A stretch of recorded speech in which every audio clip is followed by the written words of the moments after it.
Nous lisons ce soir dans 1 Corinthiens chapitre 15, qui parle de la résurrection de Jésus-Christ. Nous confessons que le troisième jour, Jésus est ressuscité des morts, et c'est clairement un des passages les plus importants qui parle de ça. Donc lisons 1 Corinthiens 15, versets 1 à 22. « Je vous rappelle, frères, l'évangile que vous ai annoncé, que vous avez reçu, dans lequel vous demeurez ferme, et par lequel aussi vous êtes sauvés, si vous le retenez dans les termes où je vous l'ai annoncé. Autrement, vous auriez cru en vain. Je vous ai transmis avant tout, ou de première importance, ce que j'avais aussi reçu. Christ est mort pour nos péchés, selon les Écritures. Il a été enseveli, il est ressuscité le troisième jour, selon les Écritures. Il a été vu par Céphas, puis par les 12. Ensuite, il a été vu par plus de 500 frères à la fois, dont la plupart sont encore vivants et dont quelques-uns sont décédés. Ensuite, il a été vu par Jacques, puis par tous les apôtres. Après eux tous, il s'est fait voir à moi comme à l'avorton. Car je suis moi le moindre des apôtres, je ne mérite pas d'être appelé apôtre parce que j'ai persécuté l'Église de Dieu. Mais par la grâce de Dieu, je suis ce que je suis, et sa grâce envers moi n'a pas été vaine. Loin de là, j'ai travaillé plus que tous, non pas moi toutefois, mais la grâce de Dieu qui est avec moi. Ainsi donc, que ce soit moi, que ce soit eux, voilà ce que nous prêchons, et c'est ce que vous avez cru. Alors si l'on prêche que Christ est ressuscité d'entre les morts, comment quelques-uns parmi vous disent-ils qu'il n'y a pas de résurrection des morts? S'il n'y a pas de résurrection des morts, Christ non plus n'est pas ressuscité. Et si Christ n'est pas ressuscité, alors notre prédication est vaine et votre foi aussi est vaine. Il se trouve même que nous sommes de faux témoins à l'égard de Dieu, puisque nous avons témoigné contre Dieu qu'il a ressuscité le Christ, tandis qu'il ne l'aurait pas ressuscité si les morts ne ressuscitent pas. Car si les morts ne ressuscitent pas, Christ non plus n'est pas ressuscité. Et si Christ n'est pas ressuscité, votre foi est vaine, vous êtes encore dans vos péchés. Et ceux qui sont morts en Christ sont perdus. Si c'est dans cette vie seulement que nous espérons en Christ, nous sommes les plus malheureux de tous les hommes. Mais maintenant, Christ est ressuscité d'entre les morts. Il est les prémices de ceux qui sont décédés. Car puisque la mort est venue par un homme, c'est aussi par un homme qu'est venue la résurrection des morts. Et comme tous meurent en Adam, de même aussi, tous revivront en Christ. Jusqu'ici, la lecture de la parole de Dieu, et je vous invite à prier. Notre Père, merci pour cette parole, cette merveilleuse nouvelle, et nous te prions maintenant, ce que nous ne savons pas, enseigne-nous, donne-nous ce que nous n'avons pas, et fais de nous ce que nous ne sommes pas, au nom précieux de Jésus-Christ. Amen. Une des plus grandes questions qu'il faut régler le plus tôt possible, et qui rend certains gens fous parfois, c'est la question du sens de la vie. Ou qu'est-ce que la vie qui vaut la peine d'être vécue? Comment vivre la vie qui a un sens? Et dans ce texte bien connu, Paul présente un élément très important, même un élément de première importance. La phrase de verset 3 traduit dans la colonne par « avant tout » pourrait être bien plus forte, en premier, de première importance. Il est question bien sûr de la résurrection de Jésus-Christ d'entre les morts. Christ est mort pour nos péchés, il a été enseveli, il est ressuscité le troisième jour, tout cela conformément aux Écritures. Il a été vu par de multiples témoins, même 500 à un moment. Maintenant, il siège corporellement dans le ciel jusqu'à son retour. Et soyons clairs ici, lorsque nous disons qu'il est ressuscité, la Bible est très claire, l'Église a toujours été très claire, qu'il s'agit d'une résurrection en chair et en os. Pendant 3 jours, son cœur ne battait pas, il ne respirait pas, et un dimanche matin, le sang a recommencé à couler dans ses veines, ses poumons se sont regonflés, il n'était plus dans le tombeau et plus dans les linges. Les linges étaient laissés derrière, pliés dans le tombeau. Vous trouverez certains soi-disant pasteurs qui diront que la résurrection est un phénomène purement, exclusivement spirituel, qu'il n'est pas du tout question d'une résurrection physique. Ce ne sont pas simplement des chrétiens avec qui on a un petit désaccord, même pas des chrétiens avec qui on a un grand désaccord. Il faut le dire, ce sont des hérétiques, parce qu'ils nient le vrai sens de ce que nous confessons dans les symboles anciens. Si on nie un point d'un symbole ancien comme ça, on ne peut qu'être appelé hérétique. Ce ne sont pas des vrais chrétiens. Ils suivent une autre religion. Alors, ils ne vont pas du tout aimer ce genre de propos. Ils diront qu'il ne faut plus parler en ces termes hérétiques, vrai ou faux croyants, bon ou mauvais croyants. Ils diraient on est au XXIe siècle et pas le XIe siècle.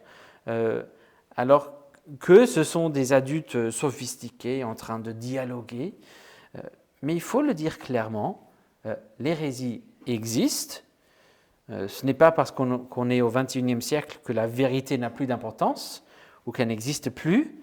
Ce n'est pas que parce qu'on est au XXIe siècle que l'hérésie n'existe plus ou que les faux docteurs ne représentent plus un danger à l'Église. Alors que ces faux docteurs, ces faux pasteurs, ne sont que des sadducéens d'aujourd'hui. L'enseignement de Paul ici, comme l'enseignement de toutes les Écritures, n'a aucun sens si la résurrection de Jésus ne veut pas dire une vraie résurrection physique, que Jésus est maintenant physiquement en vie. On ne peut pas non plus faire une distinction entre la résurrection comme un fait historique et la résurrection comme article de foi. La résurrection en laquelle la Bible nous appelle à croire, c'est un événement dans l'histoire, un événement physique. Le tombeau qui avait le corps de Jésus à l'intérieur est vide. Il n'y a pas d'autre tombeau où ils auraient caché le corps. Le corps n'est nulle part autre que dans le ciel, à la droite de Dieu, tout à fait vivant.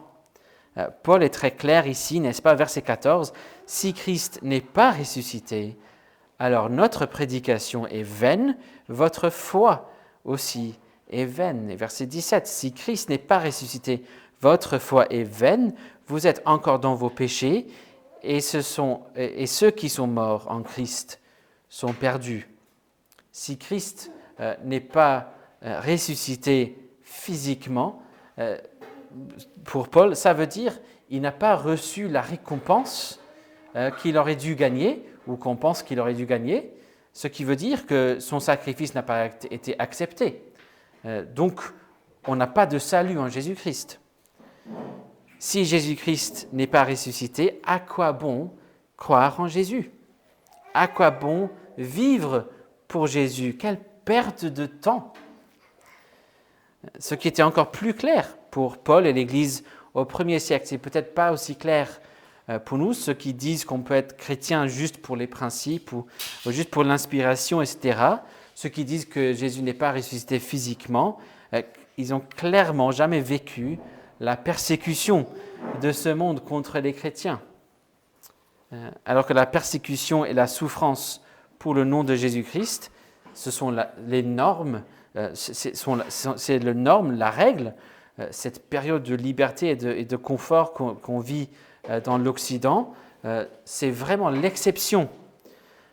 Mais si demain le gouvernement se mettait à condamner les chrétiens et les mettre en prison, alors le genre de christianisme soi-disant qui ne croit pas une résurrection physique, littérale, surnaturelle, ne durerait pas très longtemps. Ceci dit, on peut quand même connaître un certain degré d'hostilité et d'opposition dans cette culture. Le monde nous considère clairement comme étant bizarres, nous qui croyons la résurrection, et ça peut rendre la vie un peu difficile et assez pénible.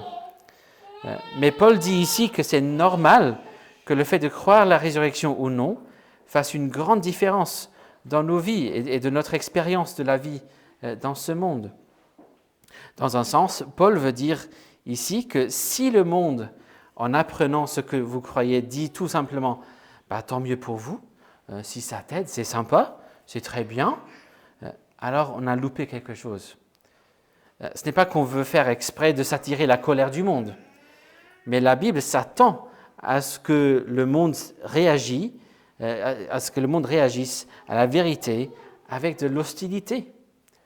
Alors, si le monde est favorable à ce que l'on croit, il y a une chance qu'on a raté quelque chose.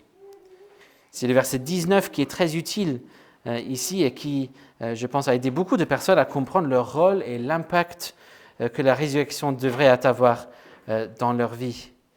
Si c'est dans cette vie seulement que nous espérons en Christ, nous sommes les plus malheureux de tous les hommes. La résurrection a un tel impact sur la vie du croyant, ou devrait avoir un tel impact en tout cas, que le monde qui ne croit pas en la résurrection devrait nous considérer comme étant pitoyables, malheureux. Comme Jésus a dit, si quelqu'un veut venir après moi, qu'il renonce à lui-même, qu'il se charge chaque jour de sa croix et qu'il me suive. Alors ça ne sert à rien si la résurrection n'est pas vraie.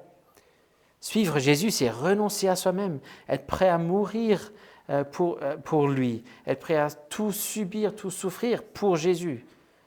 C'est ça la vie d'un véritable croyant. C'est dire non à une multitude de plaisirs, en tout cas des plaisirs prétendus dans ce monde.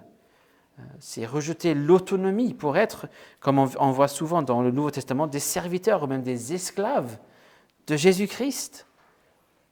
Alors que si Jésus était toujours mort dans son tombeau, qu'est-ce qu'une telle vie serait pitoyable? À quoi bon être un esclave d'un homme qui est toujours mort? On serait vraiment les plus malheureux de tous les hommes. Ce qui nous donne un défi, n'est-ce pas? Est-ce que je mène une vie telle que ceux qui ne croient pas à la résurrection de Jésus me considèrent comme étant malheureux? Ou est-ce que je vis une telle vie que si je découvrais un jour que Jésus n'était pas ressuscité, je serais vraiment le plus malheureux?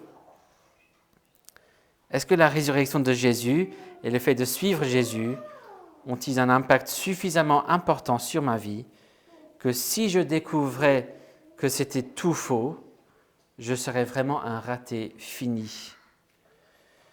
Charles Studd, le missionnaire anglais qui a vécu fin du 19e et début du 20e siècle, aurait pu avoir une carrière brillante et très importante dans le cricket, en tant que joueur de cricket, mais il a choisi plutôt de se consacrer à la mission de Jésus-Christ.